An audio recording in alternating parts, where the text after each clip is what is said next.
Okay, so we should be recording now. And let me start sharing the screen. All right, good morning, everyone. So we are here. Today is Thursday, the 19th. So 6.1, I snuck in very little yesterday, as you know, but that just helps me today. Okay. So you get started with 1 to 29 odd. I will end up doing a lot of these problems. And again, heads up, the problems that I pre-worked are mostly from the 7th edition, not the 8th edition. So the problems may not match. Many of them do. In fact, most of them do, but occasionally it doesn't. So don't be surprised if I put a problem down that says 17, say, hey, that isn't my problem 17, but that's okay. You know, I guess think of it as quite often when an instructor lectures, they don't lecture necessarily from the homework. So if I pick a problem that is from the homework, that's just gravy for you. And that should happen the majority of the time. Okay. All right, so today and tomorrow, 6.1, and tomorrow I'll give you your first quiz, which is on 6.1 material. Okay. It's due at 11:59 p.m.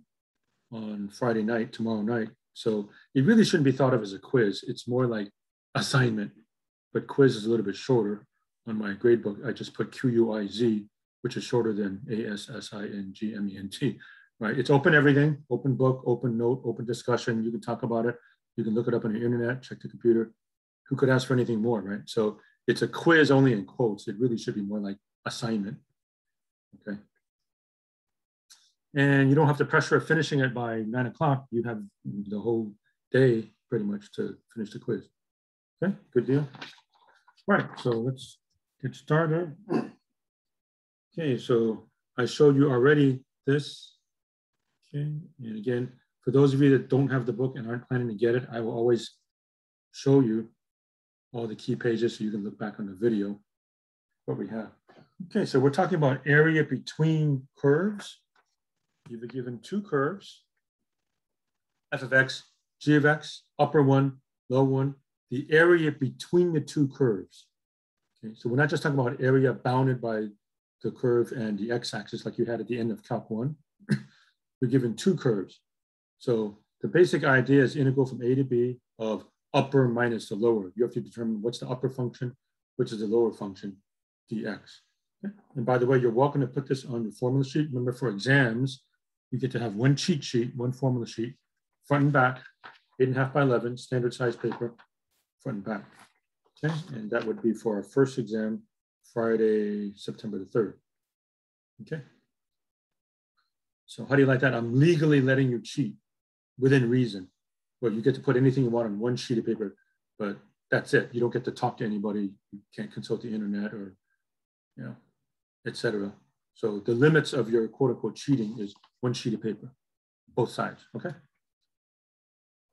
All right, problem 5, and this is from the text. Okay. So if you look at the directions, sketch the region enclosed by the given curves, okay, and find the area of the region. Okay, don't worry right now about draw a typical approximating rectangle and label its height or width. You don't have to do that. Just find the area of the region. Okay, so you have two graphs, y equals e to the x, y equals x squared minus 1, between x equals -1 and x equals 1. Okay, and this is right off the homework. All right, so e to the x, that's our basic exponential function, which you might recall looks like this. Okay, x squared minus 1. Right, now you should say to yourself, okay, I remember y equals x squared.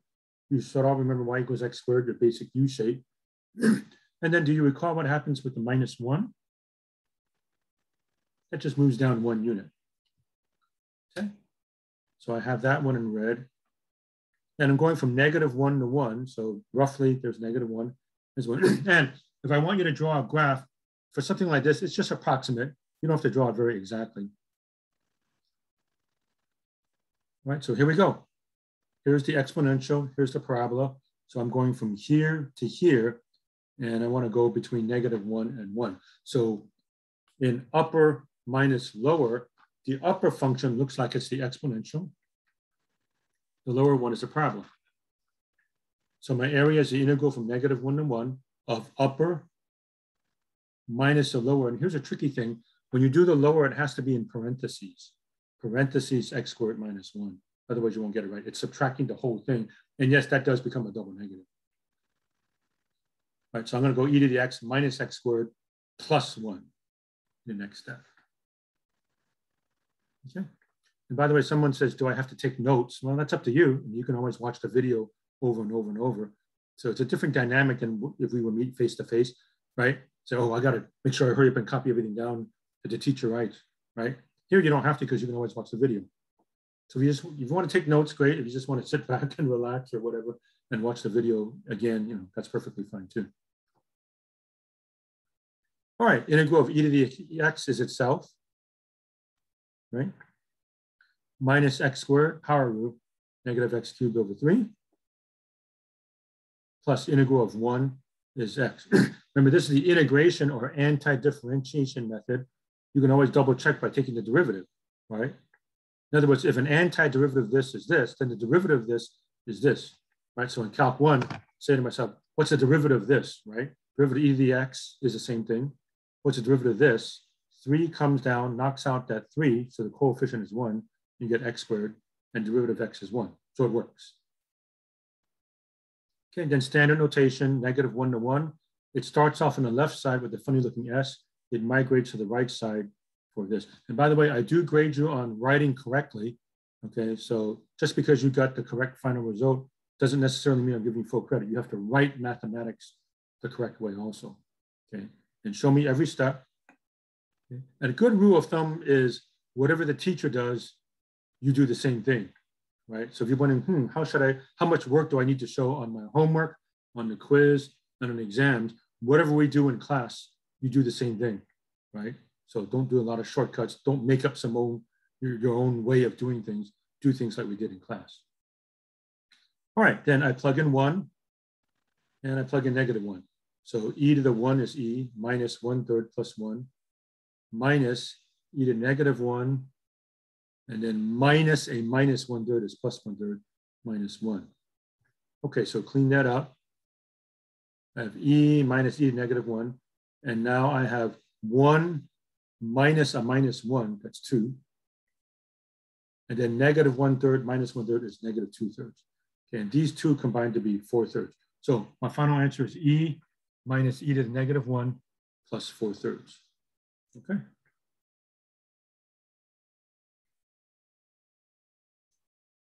So that's what we have.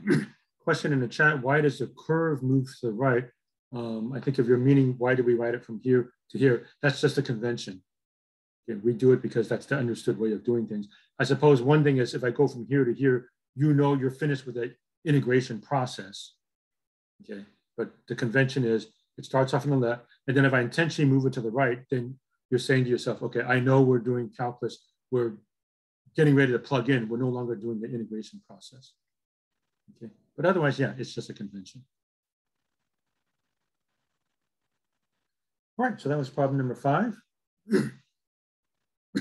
And next one I was do is problem 9. And again, this is right out of the textbook, I believe. Yeah, y equals 1 over x squared, x equals 2. So find the area of the region bounded by these graphs. 1 over x squared, x equals 2. Okay. Well, here's something. Where do these graphs touch? Can you see a very easy number to plug in by which they'll be equal? 1, right? They both go through 1, 1. Okay, it says x equals 2. What do you get when you plug in 2 here? Well, 1/2. What do you get when you plug in 2 here? 1 over 2 squared, which is 1/4. 1/4 is lower than 1/2. So that tells me this is the graph. You might recall for y equals 1 over x, it falls like so, right? Okay, so they both go through 1, 1. We know that, right? If you wanted to prove that, you would set them equal to each other. That's pretty easy, right? So 1, 1. Now 1 over x, when I plug in 2, I get 1/2. When I plug in 2 here, I get 1/4. So this one is higher than this one. So I had to think about it a little bit to determine this was the upper function. This is the lower function. I'm doing upper minus lower. So this one is 1 over x. This one is 1 over x squared. Here's x equals 2. So I want the area of the region between the two. Is that right? So you can't necessarily tell right away, you know, which one's the upper and lower. You might have to think about it for a while, right? So I said to myself, oh, I can tell they touch at 1. It's pretty easy to plug in 1. And so they both touch at 1, 1. Here's 1, 1. But when I plug in 2 here, I get a half. Plug in 2 here, it's a fourth. 1/2 is bigger than 1/4. So here's my rough sketch. So now I know what to do. Integrate from 1 to 2, upper minus lower. So the upper is 1 over x.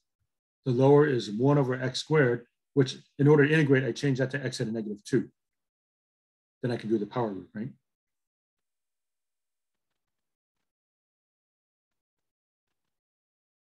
All right, now I integrate. Remember, you said, what is integrate? Anti-differentiate. Right? Most of Calc 1, you were taking derivatives, and at the very end, you did anti-derivatives, or you did anti-differentiation. Well, that word's too big, so we say integration or integrate. Okay. So the mathematics definition of integrate is anti-differentiate. Okay. And yes, there are other English meanings of integrate, integration. We know that. Okay. But in mathematics, integration is anti-differentiation. It pretty much has no relation to our ordinary everyday English word integration or integrate. All right, integrate 1 over x is ln absolute value of x, you might recall. And this one I do the power root, right? So minus add 1 and divide by the new exponent. So x at negative 2 becomes x at negative 1 over negative 1 from 1 to 2. Okay, notice it starts on this side, it migrates over to this side. Yes, you might want to review your derivatives and anti-derivatives. And by the way, even if you don't remember, you're allowed to put it on your cheat sheet for the test, right? So you get 1 sheet of paper. I mean, you obviously don't have space to put everything down. Well, I guess if you write really, really small, I suppose. Okay. But yeah, you say, oh, I forgot some of that stuff. Put it on your formula sheet. You're allowed to have a cheat sheet. Okay, so I said within limits, you can legally cheat on the test. Okay, put whatever you want, 1 sheet of paper on the exam. Okay, and double check, what's the derivative of this? This, so derivative ln absolute value of x is 1 over x. This comes out to be what, plus 1 over x. So if you take the derivative of this the right way, you'll get that. Okay, plug in 2. ln absolute value of 2 is 2, right? Plus 1/2 minus plug in 1. ln absolute value of 1 is 1. Plus 1 over 1 is 1. And ln of 1 is 0. So I have ln of 2 plus 1/2 minus 1. So final answer is natural log of 2 minus 1/2. And again, ground rules, in general, leave your answer like this. I don't need a decimal approximation, like 0.693 minus 1/2 is whatever. Okay. In fact, I need to see this. If you give me this, but don't give me the decimal approximation, it's okay. But if you only give me the decimal approximation, I won't accept it. Okay. So in other words, just punch this quickly, natural log of 2 minus 1. Okay, so if you only give me this, I don't accept it. Okay. If you only give me this, I accept it. Or, you know, if you want to give me both, that's okay too. But I need to have this for sure.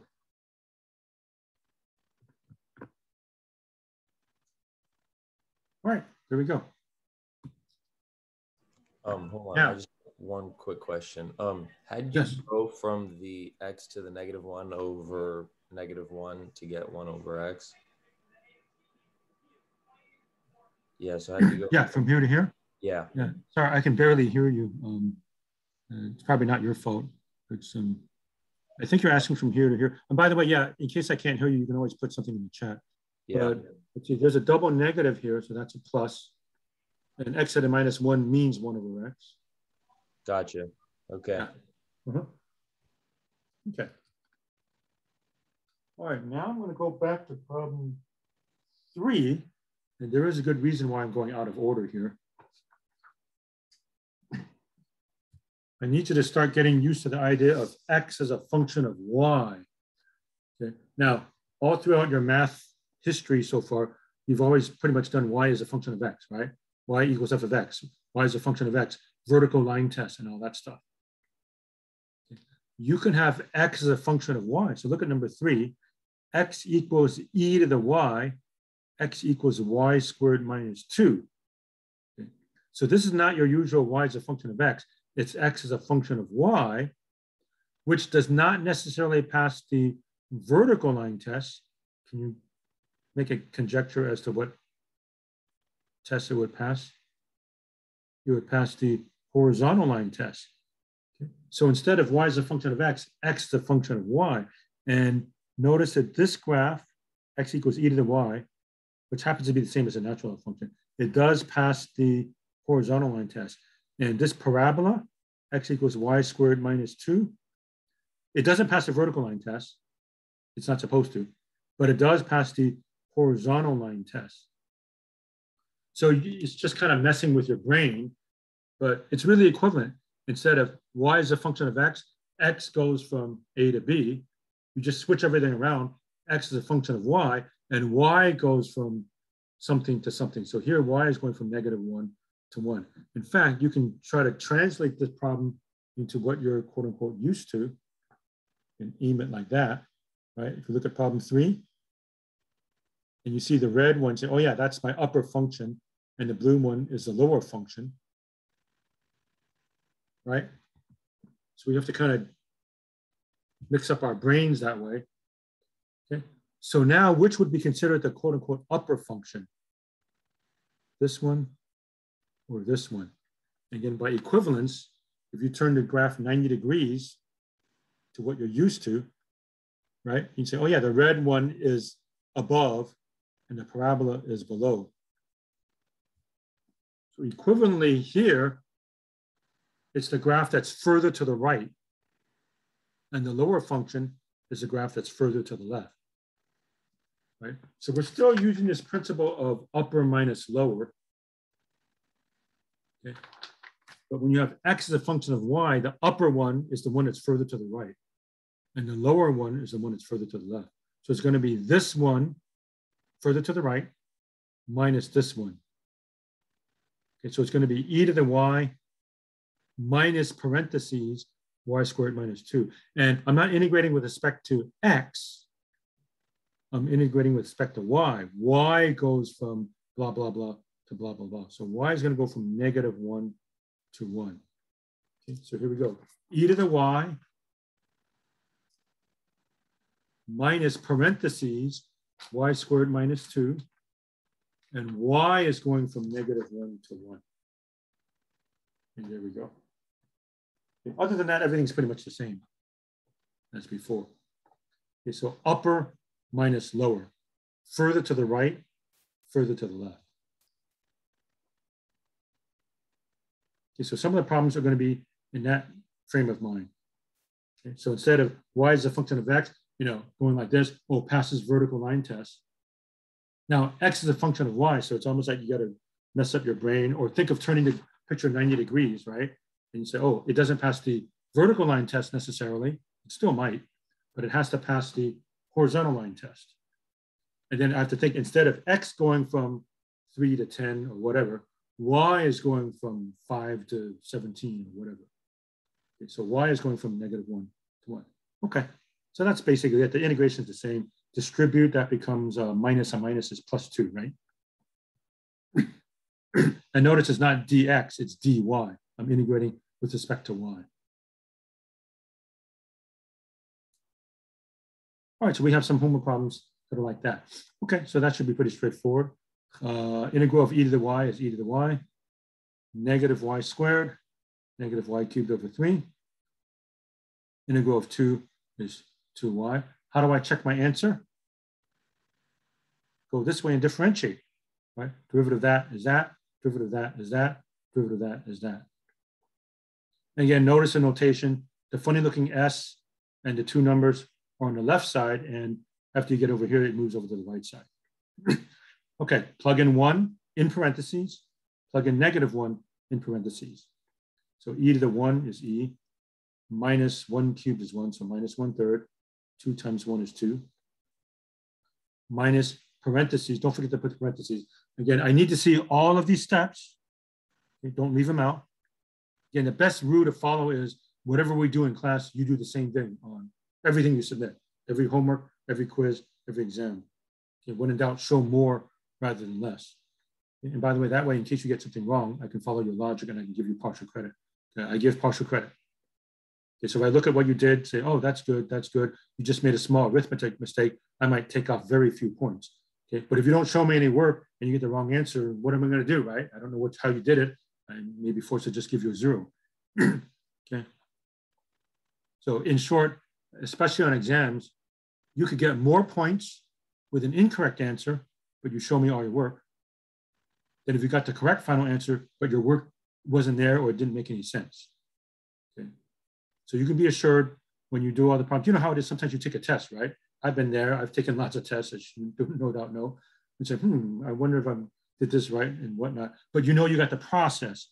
If your process is correct, okay? I mean, even me right now, at my stage of the game, when I do a problem, I don't necessarily know if I get the answer correct all the time, but I know I did the right process. Well, I did this, I set up the graph, I integrated right, I might have made some arithmetic error, but the process is correct. So if you know your process is good, then you should get the majority of the points. Okay, even if you make an arithmetic error here and there, that's easy for you to do, that's easy for me to do. I mess up all the time. Okay, so anyway, let's see, plug in -1. What do we get? E to the -1. Again, minus a -1/3, so +1/3. 2 times -1 is 2. Okay, so here's E minus e to the -1. And then 2 minus a -2 is 4. And -1/3 minus 1/3 is -2/3. Okay, and let's see, what did I do here? 4 is 12 over 3, right? So 12 over 3 minus 2 over 3, 10/3. So here's the final answer, E minus e to the -1 plus 10/3.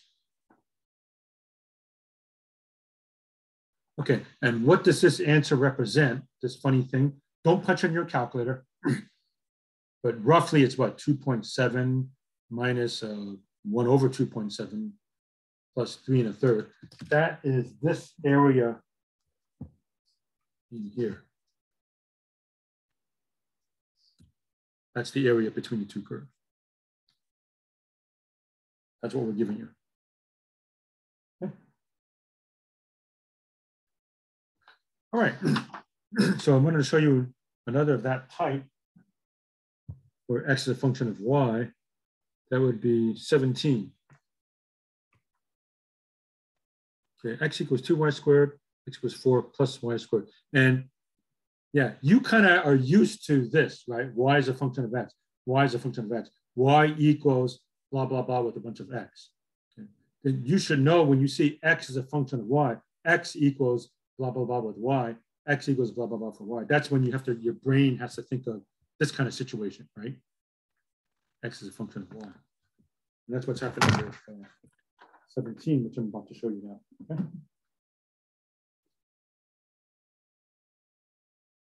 X equals 2y squared, x equals 4 plus y squared. Now, the first thing you might want to think about, get this thing focus here.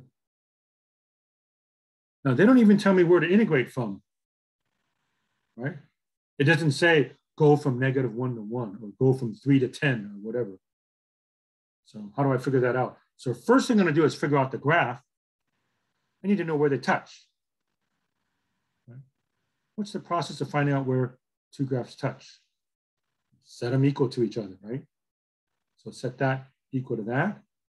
2y squared equals 4 plus y squared. That's pretty easy algebra. So let's see, subtract y squared on both sides. Y squared is 4, so y is plus or minus 2. Right, and if I plug in either a positive or -2 in both of them, I get 8.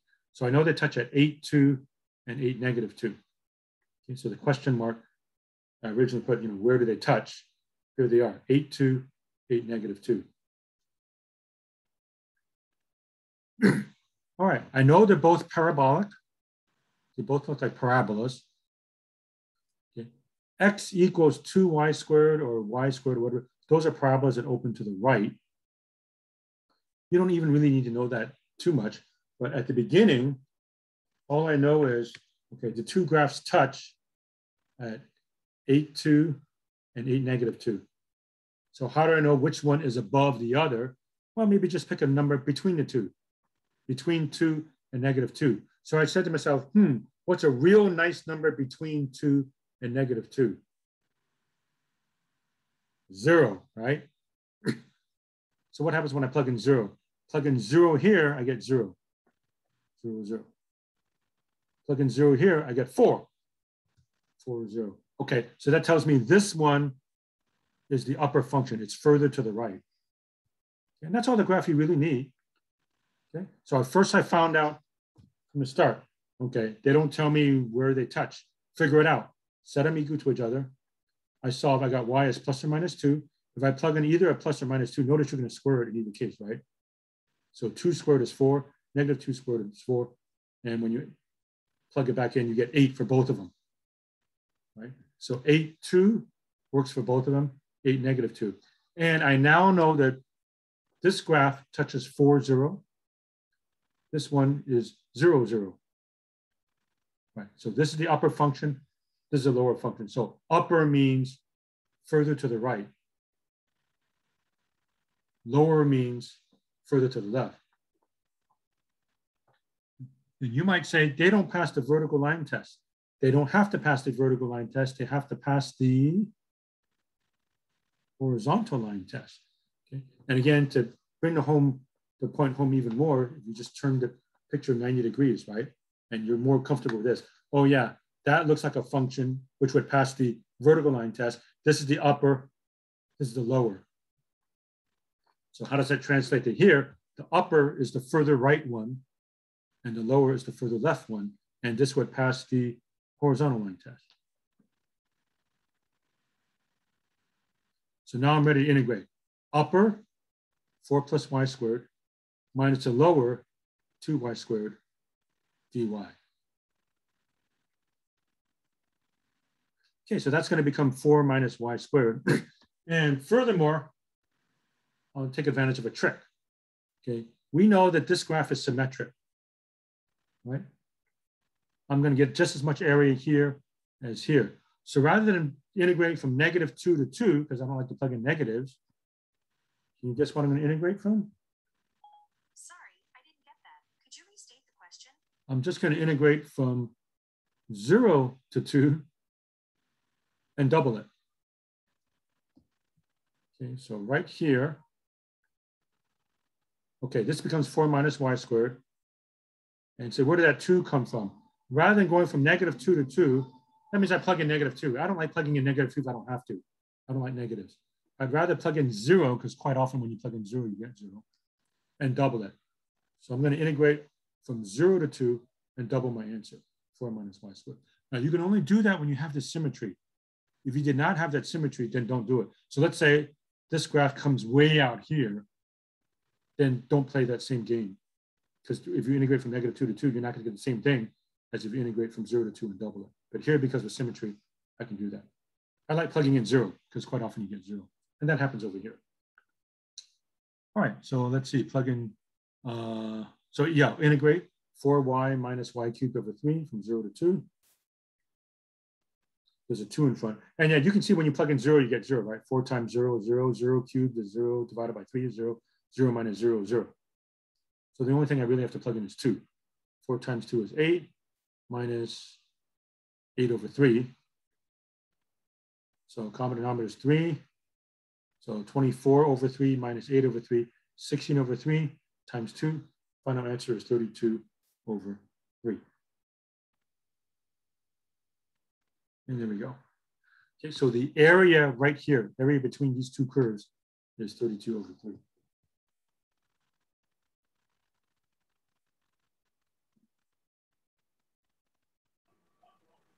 Just a quick question. So for that last one, you couldn't have done this, right? Because it wasn't symmetrical the way this one is. Correct. If we did not have the symmetry, then I would just integrate from -2 to 2. Okay, and then also, why is it not instead of 2 to 0? Why isn't or why can't it be like -2 to 0? Right? You can go from -2 to 0. That works. Oh, really? Yeah. Okay. But that does mean I have to plug in -2. I'd rather not plug in -2. I'd rather plug in 2. Okay, got you. Okay. Right. Yeah. The whole idea in my doing this is to say, man, I don't want to plug in a negative, right? I have more chance of messing up. Yeah. Okay? I mean, statistics show all the time that if you have to plug in negatives, you're much more likely to make a mistake than if you plug in positives, right? I think all of you would agree with that. I agree with that. I messed up more when it was negatives than if they weren't. But yes, you could integrate from -2 to 0. Okay, but then had you would have done that, you would have had to make the 2 in front of it to double it a -2, right? Correct. So I put the 2 here, and then let's see, the -2 would be here, and the 0 would be here, and you should get the same answer. Yeah, interesting. Thank you. Yeah, you're welcome. Okay, I wanted to show you 20. Now I know it's even, so this is not from the homework, but it does illustrate under the similar principle. Okay. So again, I'm not guaranteeing I do all the problems that are from the homework, but I'm going to do a lot. X equals y to the 4th, y equals that, y equals 0. Okay.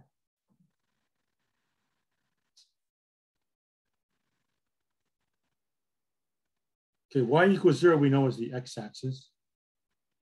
X equals y to the 4th is a parabola opening to the right. This one, it might be kind of hard to remember what the graph looks like, okay? But I do think of some things like, okay, I know I can't take the square root of a negative. I can't take the square root of 0. So behind my finger, it's allowed to be 0, right? So what number would make this thing 0? I said, okay, 2. So 2, 0. And then I said to myself, can I plug in 3? No, right? It give me a negative. And I can't plug in anything bigger like 4, 5, 6. So nothing over here. Can I plug in smaller numbers like 1? Yes. And I can plug in 0, and I can plug in any negative. Okay, so that graph ends up going something like this.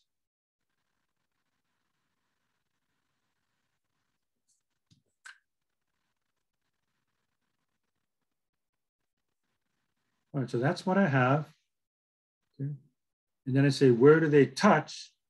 Well, from this graph and this graph, you can just guesstimate. I mean, ideally you would set them equal, but what's a nice number between 0 and 2? I said 1. Okay, so what do I get when I plug in 1 here? 1. What do I get when I plug in 1 here? I also get 1. So they touch at 1, 1.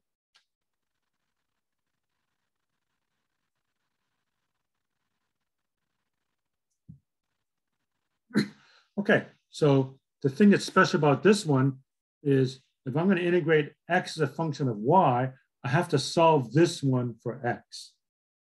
Okay, so over here, this was x as a function of y. The ones we started off with are the ones that are more traditional, the ones that we quote unquote like, y is a function of x. These were x as a function of y.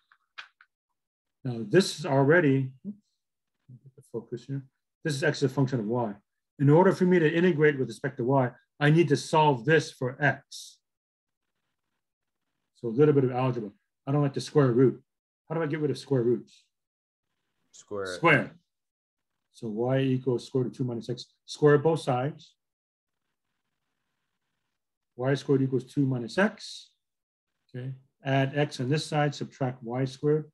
The arrows are my shortcut for move this over here, move this over here. So this means I move the x over, it's here. I subtracted y squared, it comes over here. And I trust, because you're in Calc 2, you understand that algebra. Now, if you were my Algebra 1 students, I wouldn't do that, but you're all very good at algebra. You should be able to follow, oh yeah, he added x over here, subtracted y squared. So here, I solve for x. X is 2 minus y squared. The key thing I wanted to show you here is that this equation, solve for x, is x equals 2 minus y squared. This is the same equation as this, but x is now a function of y. Because when I integrate with respect to y, I need x equals blah, blah, blah. X equals blah, blah, blah. Okay. And this is the upper, this is the lower.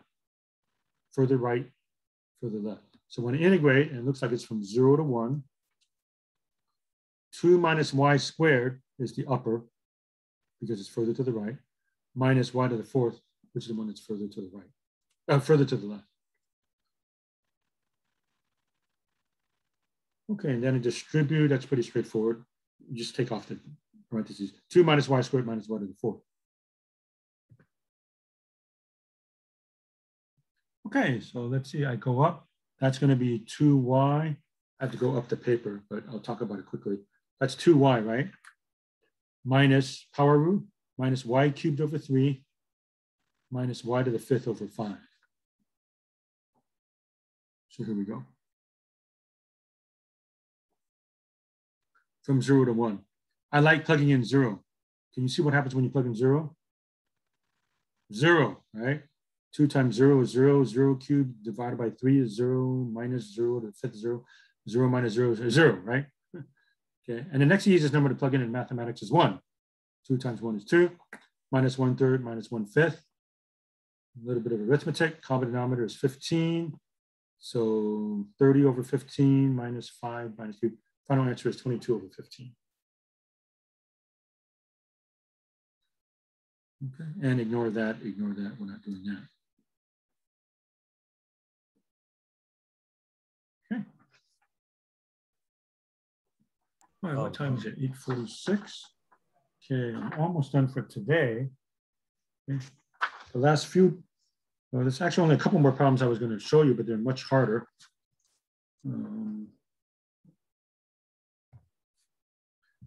27. In case you're wondering, you say, hey, he's doing the problems right out of the homework. That's right. I'm doing a lot of problems right out of the homework, which means less for you to do. I mean, go back and copy it and recheck it. Okay, so the last ones I was going to show you were 27, and then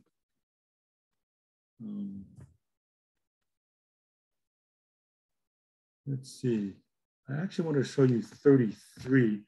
I may have left off 33 in the homework. Sorry about that. I want to put that back in. Okay, so my first mistake, I do like problem 33.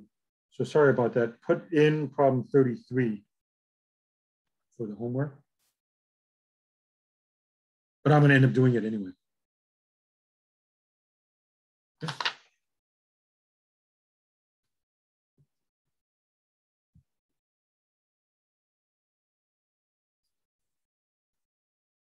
Okay, 27, 1 over x, 1/4 x greater than 0. Find the area between the two curves. 1 over x, I know it looks something like that, roughly. So you should be familiar with this graph, 1 over x. Okay, goes like that, asymptote here, asymptote here.